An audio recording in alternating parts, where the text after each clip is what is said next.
Yes, please do. Okay, it's recording now. Wonderful. Would you like to introduce yourself? Yeah, sure. So, hi everyone. Good afternoon from the Philippines. I'm Akrazan Meneses. I'm a youth volunteer and advocate from the ASIN Youth Advocates Network, and I'll be one of your moderators for today.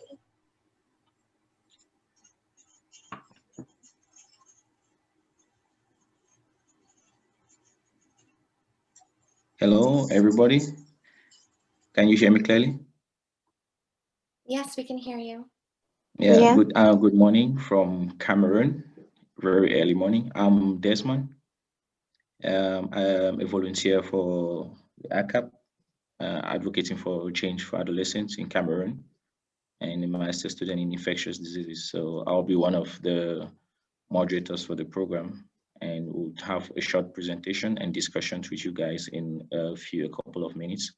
And I'll just want to ask you guys to pay me during the presentation. I might not be able to share my video due to inconsistency in power outage here, so it might just permit me close my video. But immediately the power outage is stable, I'll definitely come back on video. Thank you.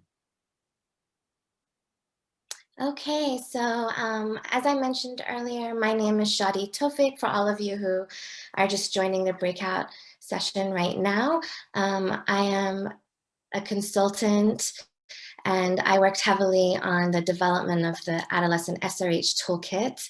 And on behalf of IWAG, we definitely welcome all of you. Thank you for joining this particular session. We will be going in depth and discovering more about two chapters. One is chapter 6, which is the ASRH Services and Interventions chapter.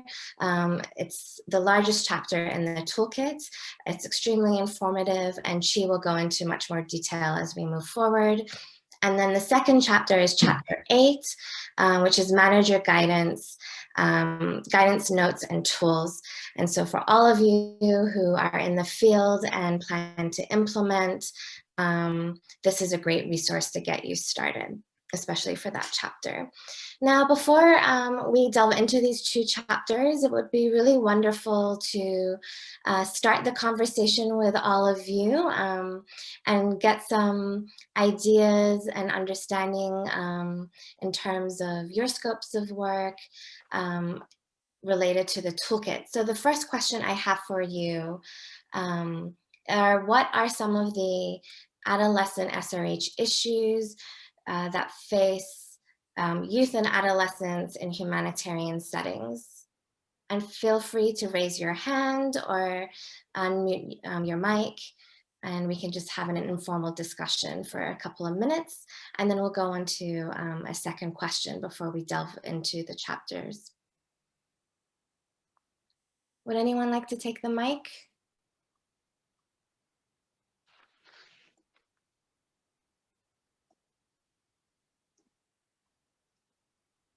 Ken, please take the mic. I see you raised your hand.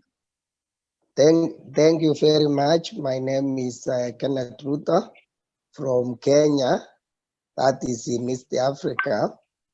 And I can answer that one of the issues are sexual violence they are facing adolescents. And then another issue is the issue of neglect, which is facing them, because on our part, as we have some of the tradition which have affected adolescents so much, because most of the parents feel that, especially girls, they should be married off. That's my answer. Yes. Thank you for sharing. That's a great start. Does anyone else have any additions?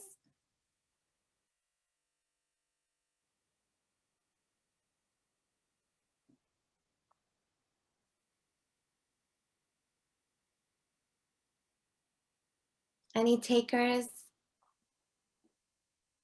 Claire, feel free to take the mic. Hi, I'm Claire Beck. I work with World Vision International, and I am a roving public health specialist for disasters and emergencies. And one of the things that we see often is a lack of youth-friendly health services. So they may set up a health service within an emergency response, but they're more focusing on small children and on women who are pregnant, but very little concern is for young people who are feeling stressed, who are feeling that they have too many responsibilities, and also a lack of things like menstrual hygiene products, especially for young girls, and training them on how to use them. There are a couple of the things that I've seen in my responses. Over. That's wonderful. Thank you for sharing. Just to summarize, the adolescents are not a homogeneous group, and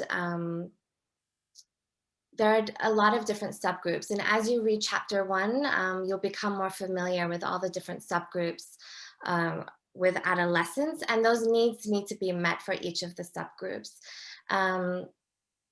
And so, a lot of the times, programming in general focuses on married adolescents or pregnant adolescents, and doesn't take into effect adolescents who with disabilities, or LGBTQ plus, or those who have experienced gender-based violence and are survivors.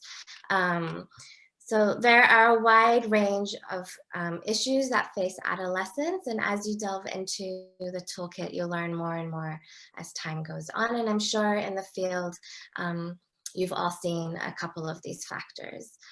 Before we move on to the chapter, I have one more question for all of you, and that is, how do you think you or your organization can use this toolkit? Hopefully you've been able to just quickly look through it.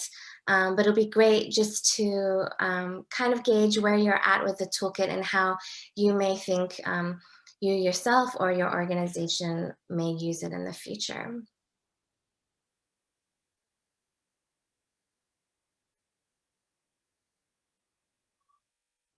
Would anyone like to share?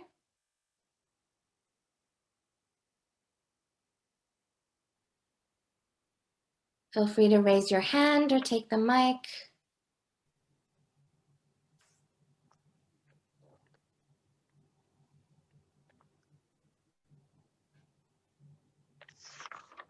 Oh, I can see the hand. Hello. Yes, please go ahead. Yes. Good afternoon, everyone. This is Dr. Yvonne from ADPC Bangkok, Thailand. Hi, Claire. Okay, and everyone. So I think for ADPC, we have been conducting MISP and in the previous years, and at the same time, we do a lot of capacity development. We also participate, or we have programs in different countries also dealing with adolescents. And so I think the organization will be able to use this toolkit as reference again, even as we teach in the different academic institutions here in Bangkok, Thailand, and in other countries. I think this is very important. It is very comprehensive. I think comparing it with the last one that we had, I think this is a very good tool for all of us. Over to you. Thank you. Thank you. Anybody else?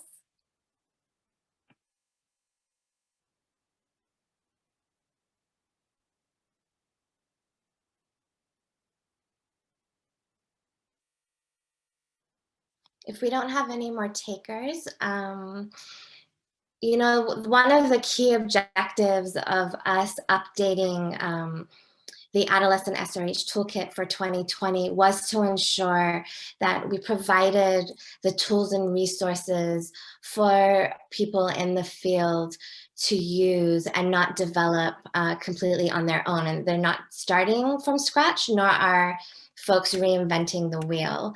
So we really wanted to make this as user-friendly as possible and comprehensive as possible, so that each organization or each person, depending on where you're at in terms of the crisis or in your program implementation, you have a comprehensive set of resources and tools and information that you can use and adapt in the setting that you're working in.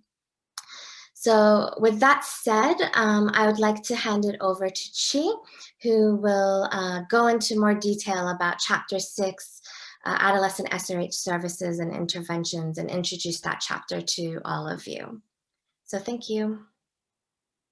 Thank you, Shadi. Hello, everybody. And welcome to the Southeast Asia Breakout Group, including Indonesia as well. So I'm sure there might be some Indonesians in the house. So like we heard earlier, this is actually the broadest chapter in the toolkit, and it's actually a build-up of chapter 3, which talks about meaningful participation, which is one of the key guiding principles of the whole toolkit, as earlier mentioned by Katie.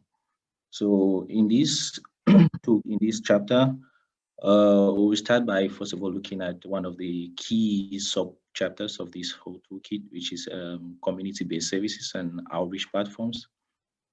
This key sub-chapter actually helps us to know how humanitarian responders can engage with adolescents through community-based health services and social and behavioral change strategies. Thus, be able to promote high participation levels along the humanitarian continuum, because that is very important. At the end of the day, the essence is to be able to effectively engage adolescents in some of these policies, in some of these services, as well as create an enabling environment and improving demand for adolescent sexual and reproductive health services. Of course, when there is an improved demand, then definitely there will be need for policies in order to provide these demands for youths and adolescents as well. And this chapter also goes further to provide us with guidance on how we can be able to deliver these services and information within our community through different ways, probably through youth-led organizations, community health, through technology strategies, communication, media, and all of that. And I guess there are a lot of us here who belong to or who work in some of these platforms. So the toolkit tells us how we can be able to use some of these platforms to be able to deliver sexual and reproductive health services to our various communities. And if you look detailing in the toolkit, there are a lot of case studies that show us how we can be able to engage youths and in most of these community-based activities. And one of the examples which I decided to pick out was the example of social accountability and action in the Democratic Republic of Congo and Northeast Nigeria, where CARE was able to provide, this organization was able to provide training to gatekeepers, which comprise more of community leaders and religious leaders as well, on one of the approaches which was called the social analysis and action. The aim of this, or how they went about this, was that they were able to train a lot of community leaders on how to conduct situation analysis within their community using community members. And they were targeting specific topics such as child marriages and adolescent and pregnancy and all of that. So they were able to use their community leaders, use their religious leaders to be able to empower most of the youth and engage them meaningfully in some of these community-based activities. There are a lot of such case studies in the toolkit which you can go through and see how you can, in your own different organizations, in your different communities, be able to engage some of these adolescents and youth, able to deliver some of these services effectively. And we'll just have a follow-up question, which is similar to what we saw earlier. But now we want to focus on how we can be able to, as in our various organizations, use the guidance and tools from this chapter. So we might maybe want to brainstorm on that and give our various contributions on the chat box, or maybe at the end of the session, we have a discussion based on that. How do you think your organization will use the guidance and tools from this chapter? Remember, this chapter focuses more on community-based services and outreach platforms, actually. And now we'll also look at another subchapter, which is very key to this chapter 6, a very broad chapter, talking about multi-sectoral linkages and referral pathways. And of course, this is also a build-up from chapter 5. But now the good thing about this is it actually goes beyond just health services. It tries to look at how we can be able to identify some of these ESRH entry points and linkages with non-health humanitarian sectors. This is very, very important because a lot of us think maybe when we talk about sexual and reproductive health, it's just it focuses more on the health sector. But now the toolkit outlines detailing how we can be able to identify some of these entry points and linkages with known health organizations. So there are a lot of us here who work in other known health humanitarian organizations. And of course, this toolkit is a very, very important document, which we can be used in order to integrate some of these services in our settings. And we might want to ask the question that, but okay, why is integration between sectors important? Why is it necessary for this integration between maybe non-health and health sectors and all of that? Why is it really important? Maybe you who is not in the health sector, why is it important to be able to integrate some of these services? It has actually been generally noticed that most humanitarian interventions that has been implemented in humanitarian settings, they often fail to provide most proper comprehensive support and to address all the barriers affecting adolescent sexual and reproductive health. And most of them as well fail to respond to their needs holistically. As earlier mentioned by Kathy, the essence of this, of including some of these key chapters to make the toolkit, the previous toolkit, is to be able to tackle some of these, the needs, sexual and reproductive needs of these adolescents holistically, not just tackling a few pertinent issues, but to be able to tackle it holistically. And so there is the need to provide a multi-sectoral response that can be able to incorporate adolescent sexual health and reproductive training across sectors. So we can be able to target the individual wholly. We can do a holistic targeting. Because now one very important example is what was done by Plan International Research titled The Voices of Adolescent Girls. This research was actually done in most humanitarian areas like the Lake Chad Basin, the Rohingya refugee camps in Bangladesh. Maybe those from Bangladesh can know better, and also from Syrian refugees. They were targeting mostly issues of gender-based violence, inequality, discrimination, and their aim and what they noticed is that there was the need to be able to target these needs holistically rather than just approaching a few needs of the youths and adolescents. There is actually need to target it holistically.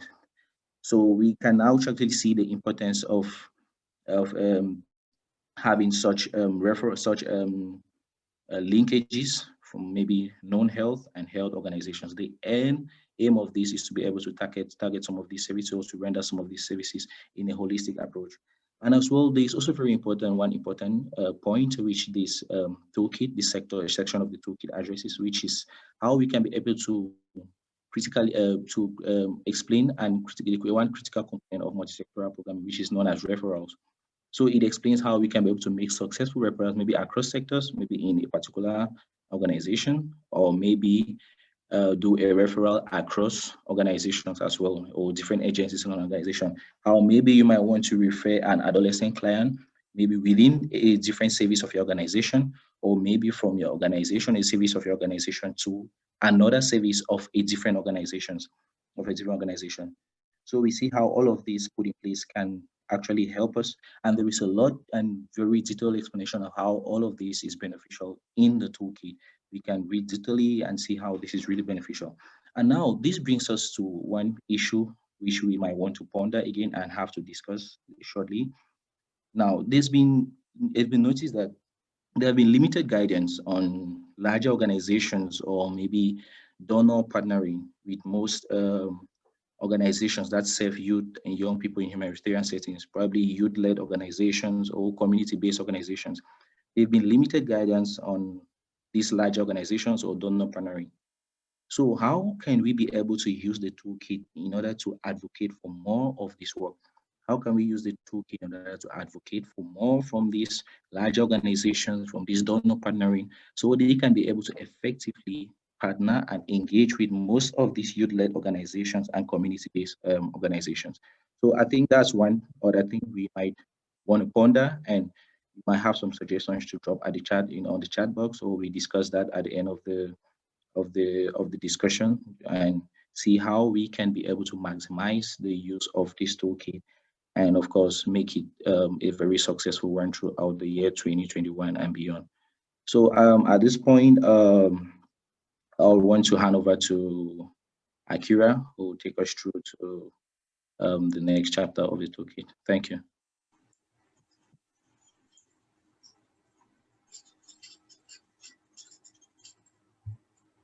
Okay, so thank you for that, Che. So now I guess we could move on to chapter 8. So this chapter is new compared to the 2012 toolkit. It provides operational guidance and tools for SRH managers to use when planning, implementing, monitoring, and documenting their adolescent SRH activities. So chapter 8 has 4 main components. So first, I'd like to discuss a bit on the roles and responsibilities of SRH managers. So in the toolkit, if you browse through it, you'll see that there are 9 listed roles and responsibilities. So the first one would be coordination. Within the SRH subcluster, SRH managers should advocate for adolescent SRH to be a standing agenda item and invest in adolescent leadership to engage in humanitarian and technical coordination and decision making. Next role would be strategy development. So, SRH managers should work with emergency response team members to develop a strategy for integrating adolescent SRH into emergency programming, including linkages with specific sectors. And then we also have resource mobilization and proposal development. SRH managers should work with SRH stakeholders to convene discussions with adolescents on financial barriers in resource mobilization and utilize inputs from adolescents to inform fundraising strategies. We also have program and budget management, as well as documentation and dissemination of evidence, and technical advocacy and representation. As a manager, representation and advocacy does make a difference to influence senior management and the leadership to allocate funds. So keep persisting and use adolescent SRH facts to pursue your case. Another role for SRH managers is for technical support and capacity development of implementing partners. Local and their implementing partners are resilient and well-versed in understanding their community. So it is the SRH manager's responsibility to provide their partners with accompaniment, supervision, and support to execute their assigned roles. And per SPEAR standards, all staff and implementing partners should be trained on child safeguarding and prevention of sexual exploitation and abuse, or PSEA standards and protocols. For examples of these standards and protocols, you can check the Save the Children's Policy of Child Safeguarding and the United Nations Protocol on Allegations of Sexual and Exploitation and Abuse involving implementing partners. Another role for SRH managers is staff recruitment, support, and management. One of the priorities of an SRH manager is creating a high-functioning and supportive SRH team.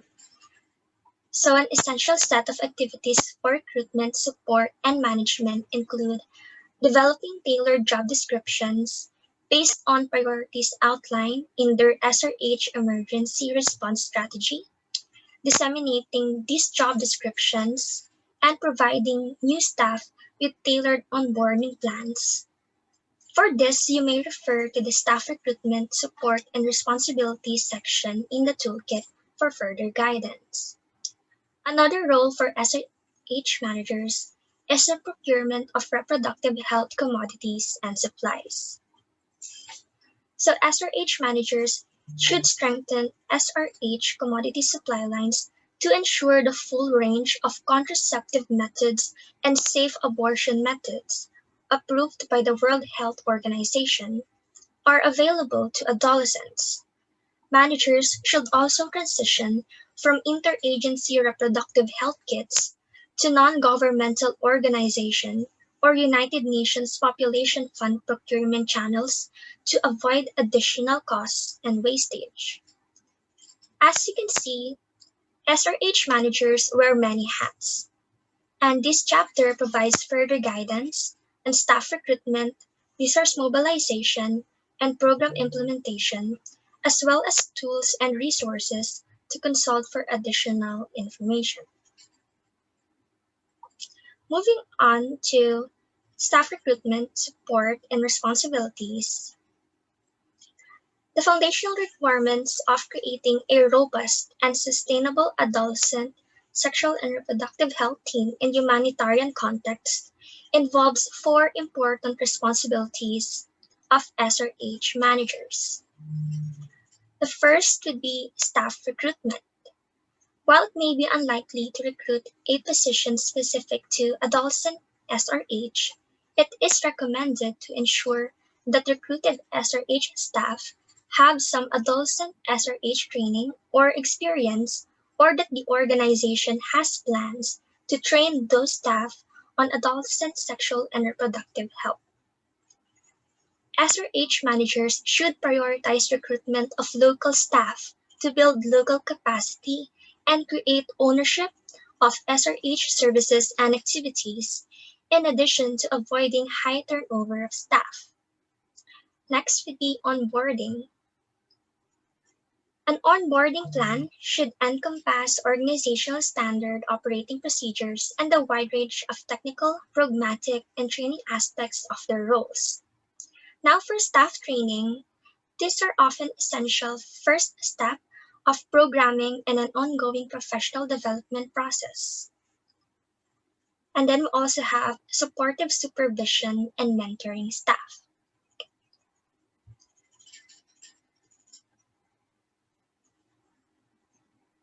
So moving on to resource mobilization. Resource mobilization is critical to sexual reproductive health preparedness and response plans in humanitarian crisis because 1.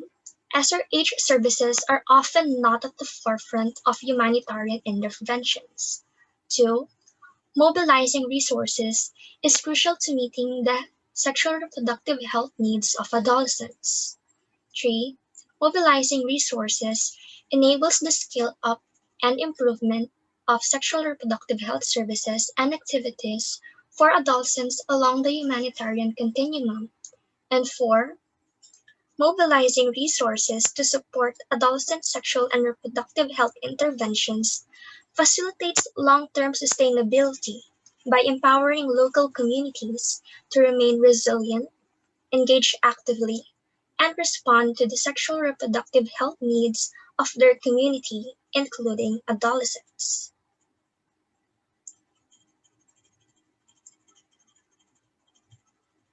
So you might ask, what is resource mobilization? This term refers to all activities undertaken by an organization to secure new and additional financial, human, and material resources to advance its mission. Inherent in efforts to mobilize resources is the drive for organizational sustainability. Regarding this, what are the steps for adolescent sexual and reproductive health resource mobilization? It's to identify donors and funding opportunities. An SRH manager should diversify their organization's donor base as part of their preparedness and/or recovery strategy to help secure and earmark funding to respond to adolescent sexual and reproductive health needs at the onset of a crisis and support program sustainability along the humanitarian continuum.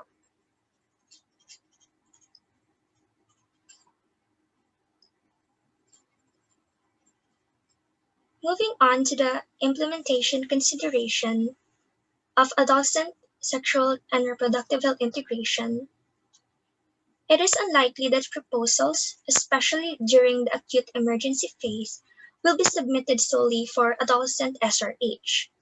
There is a greater possibility for adolescent SRH to be integrated into a wider health proposal, a general SRH proposal, or even a protection proposal. Remember, it is also important to diversify your donor base as much as possible. Moving on to program implementation, sexual reproductive health managers should support their implementing partners in receiving training and tools to successfully implement an adolescent sexual and reproductive health program. The success of an adolescent SRH project, as with most projects, lies in planning and coordination. Therefore, trainings are often conducted at the start of a project, as well as repeated throughout the project via refresher trainings. Supportive supervision is the process of helping staff of implementing partners to improve their own work performance continuously.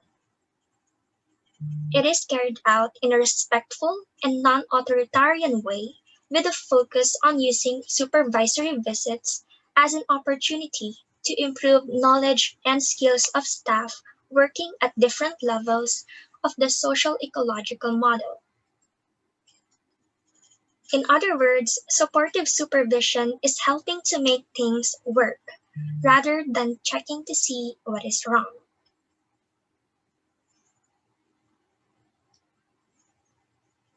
So, in fragile and restricted settings, sexual reproductive health managers must remain creative in identifying how supportive supervision activities can be achieved when in person support cannot be provided. Working with available technology and sharing and documenting information across the region and internationally, such as what we are doing now, are all helpful and cost effective tools for achieving these objectives. And that's all for Chapter 8, Manager Guidance, Notes, and Tools. Okay, thank you, Akira. We might just want to get some contributions from some of you all. Probably how you might want to, how can we be able to use the toolkit to advocate for more of maybe some of these large organizations and donor partnering organizations to be able to effectively engage in some of our youth-led organizations. So the floor is open. You might have a contribution to make or on why on how do we think the organization, the youth toolkit as well, can be able to help us this chapter, especially these two chapters. So the floor is open. You might have a contribution or suggestion to make. So, we'd like to ask you, how do you think your organization will use the guidance and tools from this chapter? An example could be to use the proposal templates to advocate for more adolescent sexual and reproductive health funding, or to use the onboarding and job description templates to hire staff that are dedicated to adolescent SRH activities. So we have a response here from Dr. Yvonne. As well as looking at the toolkit detailedly, we will notice that the toolkit is as well, it provides other advocacy toolkits, as well as case studies on how the interagency working group on reproductive health crisis has been able to provide small grants to youth-led organizations that agencies could use to show impact and necessity of this work. So we might want to go through the toolkit and see how the IAWG has been able to give small subventions and grants to some of these small these groups, these youth-led organizations, in order to foster the growth of such advocacy and programs. I just want to make a quick note that Ken had raised his hand, so we might want to hear from him. Ken, would you like to take the mic? Thank you very much. For us, we will use this tool to train our staff and our volunteers so that they can move to grassroots to build the capacity of adolescents. Thank you.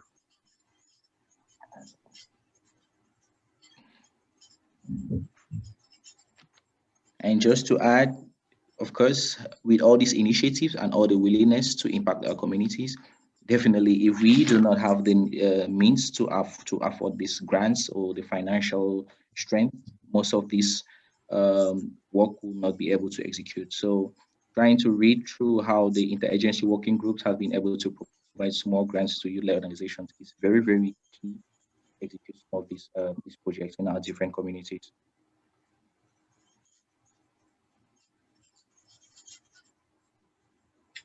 Would anyone else like to share their final thoughts regarding our topics?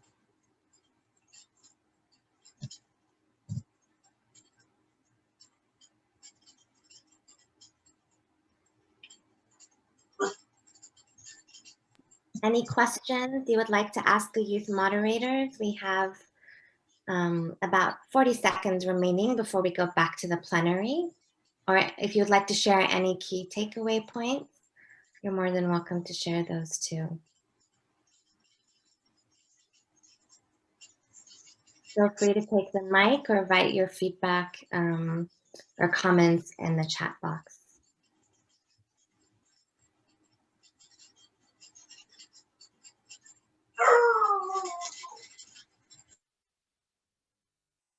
And also to note, those of us maybe who are into other sectors that are non-health sectors, we can be able to use the multi-sectoral tool to work with other non-health sectors to see where we can be able to integrate sexual and reproductive health activities into places and services that benefit adolescent health. So it's very key, especially to those who work in non-health organizations, humanitarian organizations.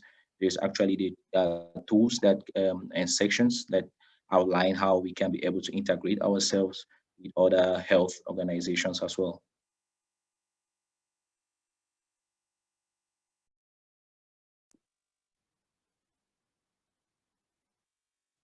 Thank you for joining this group today. If you have any future questions, feel free to reach out. In the toolkit itself, there is an email that you could reach out to Katie or other IWAG members about some details of the toolkit should you have any questions.